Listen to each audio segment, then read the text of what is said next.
Welcome everyone to The Explainer. I am absolutely thrilled to have you here today because we are going to be decoding one of the most wild, fascinating butterfly effects in all of human history. We're literally going to trace how a devastating 14th century European plague, the Black Death, eventually spiraled step by step into the complete colonization of India centuries later. We've got a lot of incredible ground to cover, so let's just jump right in. Okay, so you know history doesn't just happen in a vacuum, right? There's always a causal link. Think of this as a giant line of dominoes. When the Black Death wiped out roughly a third of Europe's population around 1348, it left all these farmlands completely empty. No workers meant agricultural production just tanked, which completely crashed the income of the feudal lords. So what do they do to survive? They squeeze the few peasants they have left, which predictably sparks massive uprisings, like the 1381 Peasants' Revolt.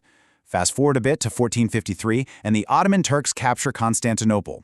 This effectively blocks off the traditional land trade routes and allows Venice and Genoa to monopolize the Mediterranean.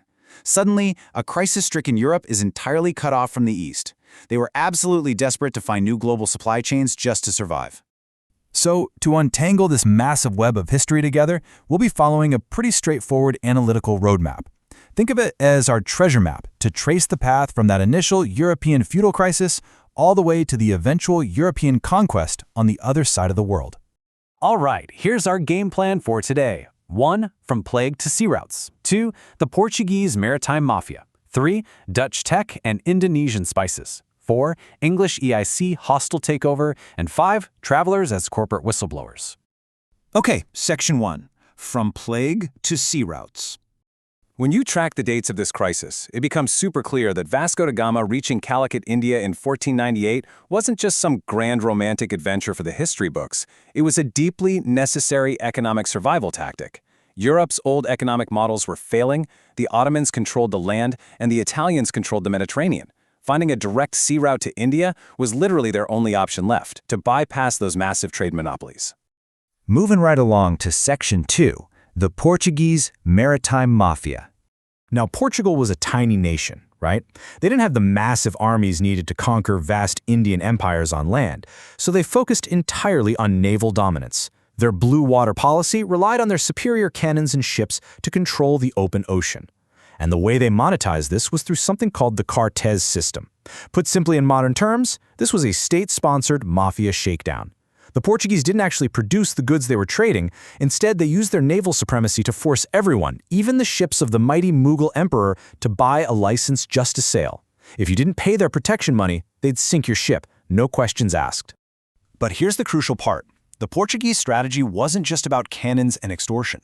Afonso de Albuquerque, the guy who really founded the Portuguese Empire in India, was playing the long game with deeply calculated demographic engineering. Since Portugal couldn't physically send enough people from Europe to man their forts, he encouraged his men to marry local Indian women. He even banned the practice of sati, not just as a social reform, but to deliberately expand a loyal mixed Luso-Indian population. Plus, they permanently changed the fabric of India's agriculture by introducing the potato, tomato, tobacco, and cashew. Oh, and they brought the very first printing press to Goa in 1556. Let's dive into Section 3. Dutch tech and Indonesian spices. Monopolies are pretty much always broken by superior technology, and that's exactly what happened here. The Portuguese relied on these massive, heavy, clunky galleons, but then the Dutch East India Company rolls in with a Fluyt ship. This was a revolutionary piece of maritime tech. It was pear-shaped, wide at the bottom, narrow at the top.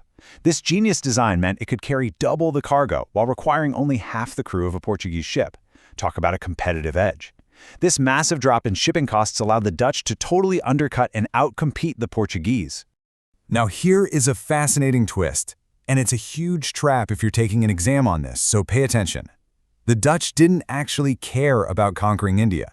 Their primary target was always Indonesia and its incredibly lucrative spice islands, where they could hoard nutmeg and cloves. But there was a catch. The Indonesians didn't really want European goods, they wanted Indian cotton. So, the Dutch essentially used India as a giant ATM, a transit point to withdraw Indian textiles, which they then swap in Indonesia for spices, and take those spices back to Europe for astronomical profits. Which brings us to Section 4, English EIC hostile takeover.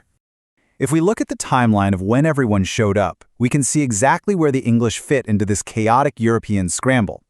They arrived in 1608, a good century after the Portuguese and just a bit behind the Dutch, finally setting up their first permanent factory in Surat in 1613. The French, who were heavily state-controlled and way slower to react, didn't even show up until 1664. Think of the early English East India Company as a really scrappy tech startup. In the beginning, they had absolutely zero terrestrial power. Guys like Captain Hawkins in 1608 and Sir Thomas Roe in 1615 were literally bowing in the Mughal court of Jahangir, practically begging for trade licenses, essentially asking the emperor for venture funding. But once they proved they could actually defeat the Portuguese at sea, they started locking down the greatest real estate deals in history. They built Fort St. George in Madras, leased Bombay from the crown for a laughable £10 a year, and built Fort William in Bengal. They were quietly, methodically building their infrastructure. Now, it's really interesting to compare their strategies. While the Portuguese relied on brute force and open ocean piracy with that Cartaze system, the English pivoted. They started exploiting legal corporate loopholes. They managed to acquire something called a Dastak, which was a duty-free pass directly from the Mughal emperor, meant strictly for the company's official import and export goods. But here is where it all goes wrong, what we can call the Dastak trap. The East India Company notoriously underpaid its officials. So to make a living, these guys started running their own side businesses, and they illegally used the company's duty-free Dastak passes for their private goods. They were even selling the passes to local Indian merchants. Imagine your coworker using a corporate credit card for all their personal groceries and vacations. This massive, unchecked corruption totally drained the tax revenue of the Bengal Nawabs. It directly sparked the anger of Siraj-ud-Dowlah, which led straight to the pivotal Battle of Plassey in 1757. But let me be totally clear here. The English were definitely not invincible from the start. Just look at the year 1688. This was the year of Charles' War. The English got super overconfident, totally miscalculated, and tried to fight the powerful Mughal Emperor Aurangzeb. And they were humiliatingly crushed. They were chased out of their factories, forced to beg for forgiveness, and had to pay massive fines. It's the ultimate proof that the English only succeeded much later when the central Mughal power had already started to fade. All right, final chapter, Section 5, Travelers as Corporate Whistleblowers. The historical travelers of this era weren't just tourists buying souvenirs. They were basically the investigative journalists and corporate spies of their time. We call this the traveler and monarch matrix. Sir Thomas Roe reported back that despite all the visible grandeur, Jahangir's court was completely rife with factionalism and corruption. J.B. Tavernier actually mapped out the incredibly wealthy diamond mines of Golconda, and Niccolao Manucci provided a deep dive analysis into South Indian economies. These men were funneling absolutely crucial, high-level intelligence back to Europe, which directly shaped future colonial policies. And then you have Francois, the personal physician to Aurangzeb. He made a massive, sweeping claim in his writings that there was zero private property in Mughal India, that literally all land belonged to the emperor. Now, why does this matter? Well, talk about a butterfly effect. Centuries later, Karl Marx specifically read and used this exact observation from Bernier to build his famous theory on the Asiatic mode of production. Wild, right? So as we wrap up this explainer and connect all the dots, you really have to marvel at this mind-bending historical pivot. A plague empties out Europe, which sparks a desperate hunt for sea routes, which spawns ocean mafias, which eventually paves the way for a scrappy English megacorporation. In just 150 years, the English went from literally bowing and begging the Mughal emperor for basic trade rights to dominating the entire subcontinent and issuing trade passes of their own. Which leaves us with a final, pretty provocative thought. History always loves to loop back around, doesn't it? Look around today. A few select global tech monopolies currently control the world's data, our digital platforms, and the global supply chains. Are we just looking at the 17th century corporate colonialism of the Cartesian and Dastak systems playing out all over again, just wearing a new digital mask? Is commercial monopoly once again challenging actual political sovereignty? That is definitely something to chew on until our next explainer. Thanks for joining, and keep questioning the history behind the facts.